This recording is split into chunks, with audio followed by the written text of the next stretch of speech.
ritual statements such as "you are set apart" or "you are consecrated for me according to the law of Moses and Israel," which is really interesting if you're into any of the ancient temple traditions, or if you're LDS. Propose through a ketubah. It's a contract. It's decorative. It lays out all the terms between him and her parents and her. We're gathered here together. Yeah. Marriage is what it's consecration, and those are two very, very important words.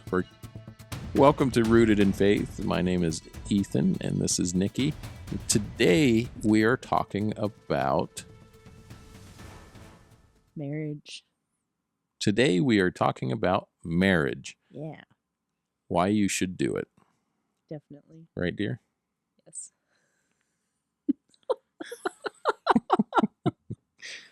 Hey, we just got sealed.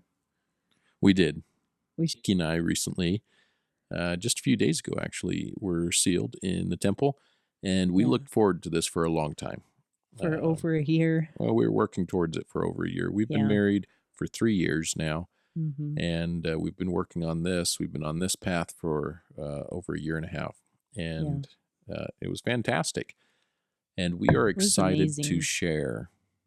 Yes, dear. We are excited to share some of the things we've learned as we've dove into marriage and sealing and wedding tradition, and it's pretty cool. It's things we wish we knew long ago. Things we wish we knew before we met each other. We wish our own marriages were shaped a little bit like this, and both of us have been married once prior, and comparing and contrasting the things we know now versus how we went about being married the first time. These are things we wish we knew, and these are maybe some traditions and customs and practices that I really feel like if it was part of our culture, and when we got married the first time, we probably would have made different choices and probably would have gone down different paths for in a good way, for good reasons. And it's neither here nor there about our previous marriages, because we're here now and we know this now, and we're grateful for it. So let's dive right in. Okay. All right. Tell us what marriage is. During this episode, what we're going to talk about is the ancient traditions of marriage, and how they tie into the sealing that we see nowadays in the LDS church. Well, there is a difference, right? There is difference, but I think there's some similarities also. And then we'll talk about some of the Old Testament marriage things that we see in the Bible, and the weddings. Well, let's back up just a little bit. This is going to be a 3-part series because there's a lot we want to talk about in this. This first series is going to be talking about what marriage is, some of those old traditions, going back to the ancient Hebrew and Semitic traditions, and also what sealing is. Yes, and we're going to set the stage there. Yeah, and then next episode is modern traditions. Marriage. And it's going to be a compare and contrast. Yes. And then our third episode, we'll talk about kind of both of them and how we think we could probably improve upon our modern traditions. Well, and probably from a little bit from our perspective. Yeah. Well, let's dive in. So marriage contracts.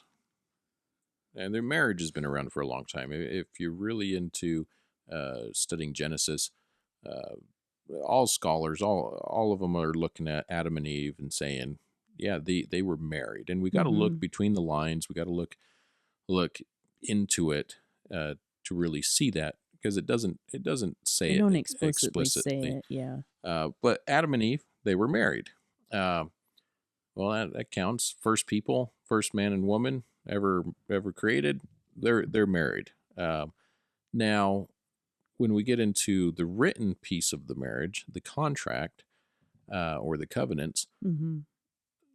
it's a little bit newer. We're looking about 2000 BC is the oldest ones that we have Yeah. found. And these were like basic contracts. These weren't the more formalized contracts that we see a little bit later. But Yeah, these were on tablets. Assyrian Um, tablets found mhm. in Turkey. I'm going to butcher this name called Tepe Kanesh in Turkey. These are cuneiform tablets, and it talked about a lot of stuff: joint property, monogamy promises, the witnesses. What I think was really interesting is that 4 witnesses signed these tablets.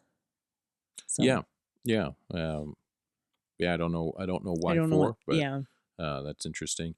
Um, so those are Assyrian tablets, 2,000 years old. Now the oldest ketubah or Jewish contract, that one was found discovered in Elephantine, Egypt, and it's on Aramaic. It's in Aramaic on papyrus, and it's was done. They estimate about 449 BC. Now I've got a copy of it right here. This is it. Um, this Yeah. was uh, on loan from the Egypt Museum of Antiquities. That's right here. Now, no, this is just a type of ketubah. This is a Mhm. modern one, and that one is actually ours. Now we're Yeah. not Jewish. We say Jewish, like we're peripherally Jewish. No, we're No, not we're Jewish. not. We're not Jews, but we took some of the principles. We thought it would be awesome to have a kind of the vows and the covenants and the marriage contract. And so when we got sealed, Nikki actually made this. It's on elk hide, and she Mhm. decorated it and typed it up, and that was a Christmas present to both of us from Nikki. And we signed it, and there's a lot of just meaning and purpose, and maybe Yeah, similar it's to Jewish tradition. well, We're very proud of that, and mhm. we are going to, along with our sealing certificate, we're gonna frame it and put it up in our bedroom, and it'll be kind of an heirloom for us. So, real quick, let's go through some of these Hebrew betrothal customs. Now, this is um, uh, some. I'm going to read from the site he that has an ear.com. This is Harold Smith, This is an a amazing site, fantastic by the way. website if you're into essays. This guy's done a lot of work. It is amazing. Now, the kosher Hebrew national hot dog, excuse me, the kosher Hebrew wedding has at its heart two simple minimal requirements. The bride accepts an object of worth that's more than a dime from the groom, and the groom recites a ritual formula of acquisition and consecration. These two acts are witnessed, and that's it. Now, everything else, the canopy or the chuppah, the 7 wedding blessings, the breaking of glass, the glass, a rabbi being present. What Harold here says, it's a custom that those are customs that evolved and usually reflect the heritage of the families. Mhm. So there's lots of elements that could be there, but every wedding, every Hebrew wedding had a formula of acquisition and Yeah. consecration. Consecration. Uh, we're Consecration. gathered here together. Yeah. What brings us? Knowledge is what brings It's us together. consecration, and those are two very very important words. For example, in Mhm. in our own ketubah, it says right here that I have acquired my wife, and she belongs to me, and it sets a base price. Well, She is definitely worth more than a and dime, that's what's but funny about that though is the ketubah contracts actually laid out how the wife would be taken care of if the husband were to die or something happens. Like yeah. she was taken care of. Well, and it's very interesting how wife centered this custom and practice is. And we're going to Mhm. read a little bit about this. So this is Hebrew betrothal customs. A man would take a liking to a young woman. He would approach the father, ask for her hand in marriage. Now, it's interesting. it's a little bit different economically from the ancient times of the Hebrews across the board versus our modern customs. But just speaking in generalities, um, it took a man a long time to become financially self-sufficient Mm-hmm. or financially stable. And Yeah, I so he think might be a little bit older. Mm-hmm. He might be in his 30s, 30s. 40s, even older by the time he feels comfortable enough to marry. And then he's going to marry a woman who's much, much younger because you want someone who's able to bear children and raise those children. And so, you might be a 38-year-old bachelor now, and you're going to marry a 16-year-old woman at the time. That was just the customs. Mm-hmm. Now, it's interesting. You couldn't just go marry her. You had to go ask the parents for permission. So Yeah. it's a lot of family dynamic here. So he'd look And it for a could take bride, a while and too. what Like could take a while. they weren't married right off the bat. Like this. They had to Yeah. like you. So he's going to look for a bride that's young enough to bear him many children. Mm-hmm. So he finds one, and he approaches the parents. Now they're going to invite him into their home. Parents set him down, and they're going to pour some wine. So you're going to have the groom, potential groom. You're going to have the bride's parents, and you have the bride. Now she's not going to have wine for herself. They're going to interrogate and negotiate, and if they come to terms that are agreeable to the parents, um, they're going to turn to the bride. Now she has an option. She can take her empty wine glass and turn it upside down and say, and essentially, no go, Mm-hmm. don't want to marry you, or she can fill it with wine and drink it and accept the terms of the marriage. Yeah. Now, you can imagine all the ways this can go down. I don't know if I would look at this and say that's how every single arranged marriage in the old days, how that worked out. I don't think that's Probably even not. how But all the ones in the Bible worked out. But yeah. this is just a template. Um, uh, Now, if she agrees upon this, the groom could formally propose through a ketubah. It's a contract. It's decorative. It Mm-hmm. lays out all the terms between him and her parents Yep. and her. And now these are terms of consecration as they set themselves aside for each other. Now, there's also going to be a gift of value. This is where the rings come in, and some of the traditions there. Mm-hmm. Rings being a circle, it symbolizes eternity. It's also a value because it would be a precious metal or something valuable. Now they would. There's also some ritual and maybe some scripture or some ritual statements that could be included here. Now let's see here. Now, when they figured this out, when they got down to the end of all this and everything was agreed upon, the groom would formally accept his bride with a ritual statement such as "You are set apart," or "You are consecrated for me according to the law of Moses and Israel." Which is really interesting if you're into any of the ancient temple traditions, or if you're LDS. The word consecrate or And setting set apart. apart, it's really, really interesting. Now, from that point on, the bride would wear a veil over her hair to indicate her status of betrothed. Now, Because at this point they're technically married. Technically married. Right. So yeah, technically married. So now that they've signed the betrothal agreement, they've signed the ketubah, everything has been done. Now she's set apart as the bride. Now they're engaged, which is technically married. mm-hmm. They just haven't completed the whole ritual because there's more that needs to be done.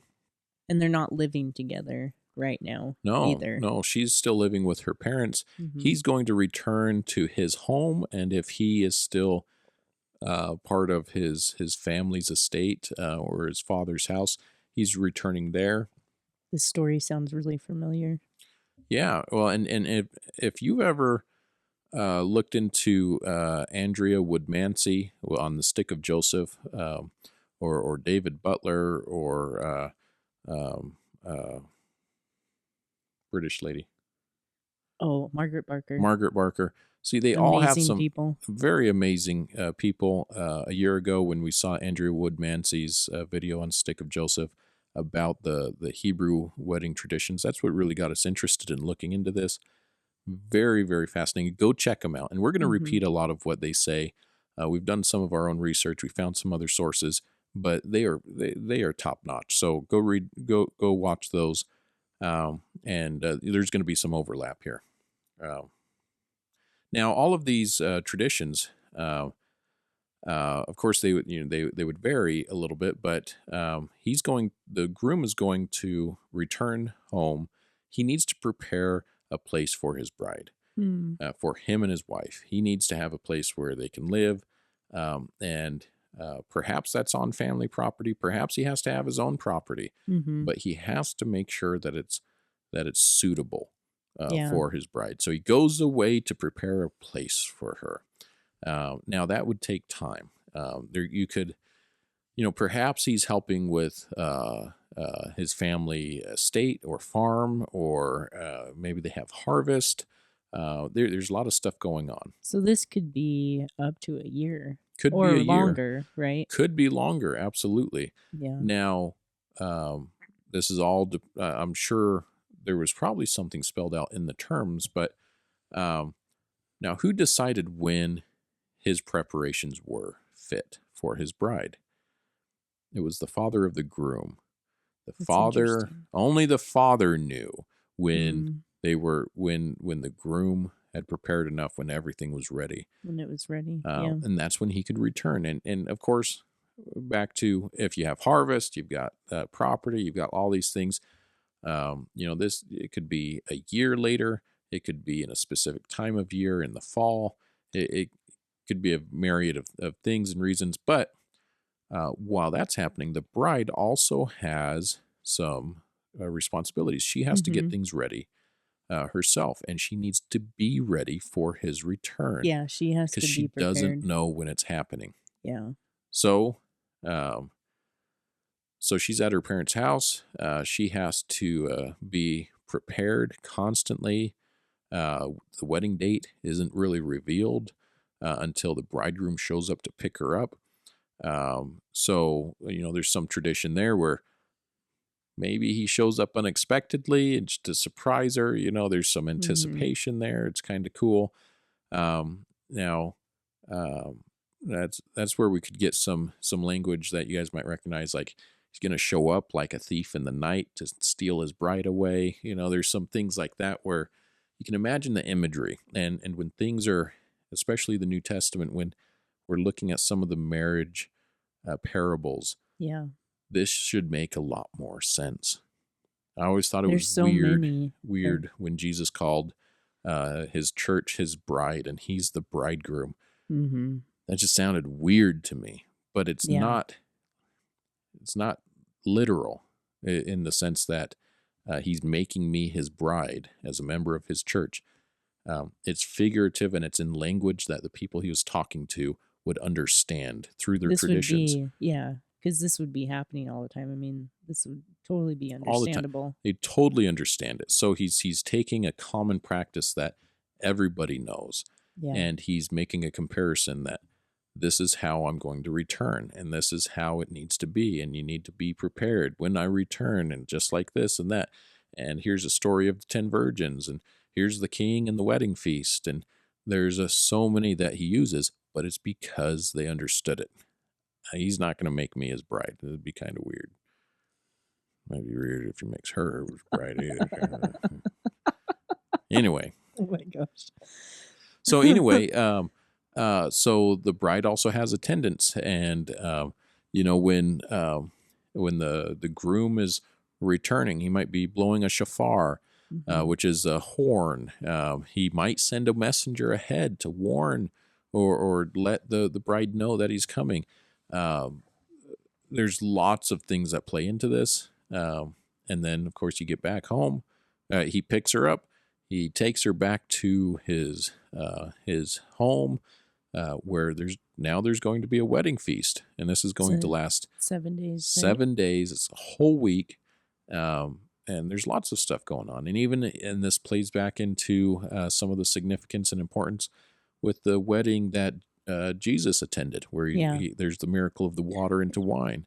There's a lot of stuff in the scriptures that revolve around understanding the Hebrew wedding tradition, and if you look into it, it's going to make a lot more sense.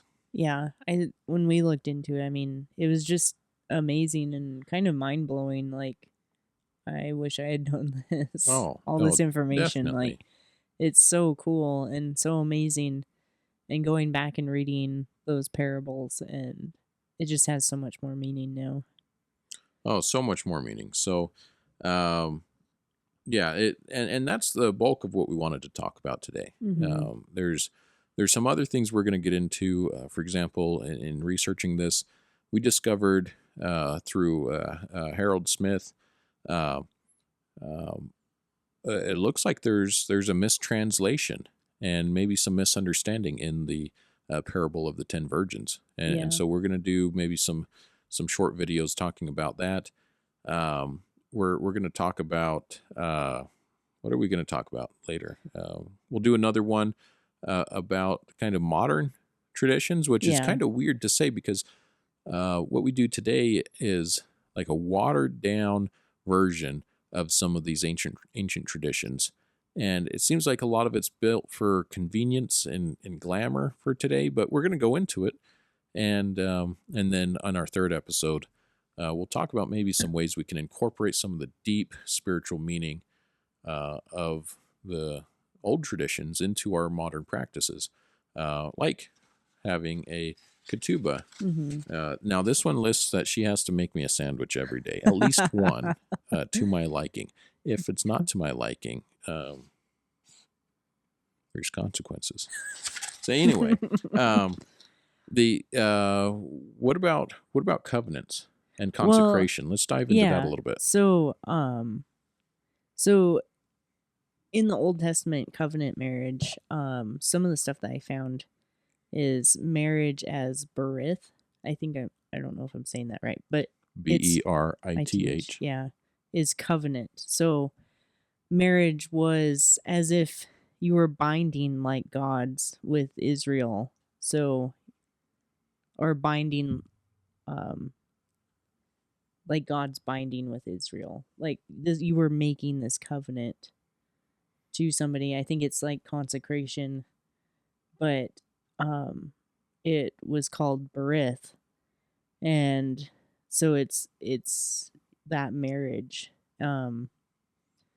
So I think that ties into the covenants, and then probably I that was my connection with sealing, being sealed. You're making those covenants and promises with God Well, and this is a and who good you're time to marrying. talk about the difference between wedding and a sealing. Both are Yeah, that's a marriages. good. If we think of a Yeah. marriage as a union, there's different types of unions. We can be, you can have a union in like scriptures, like Nikki has said, uh, between God and a people. Even people that aren't even born yet, there's a covenant that exists, and that's a Yeah. contract. Now, all of these things are unions. A contract's a union, a partnership's a union, a covenant's a union, a marriage is a union, a Well, I sealing is guess a union. technically a marriage, yeah, is a union of something together. All of it are unions. Yeah. Now, a marriage, let's see if I remember this correctly when I was diving into it.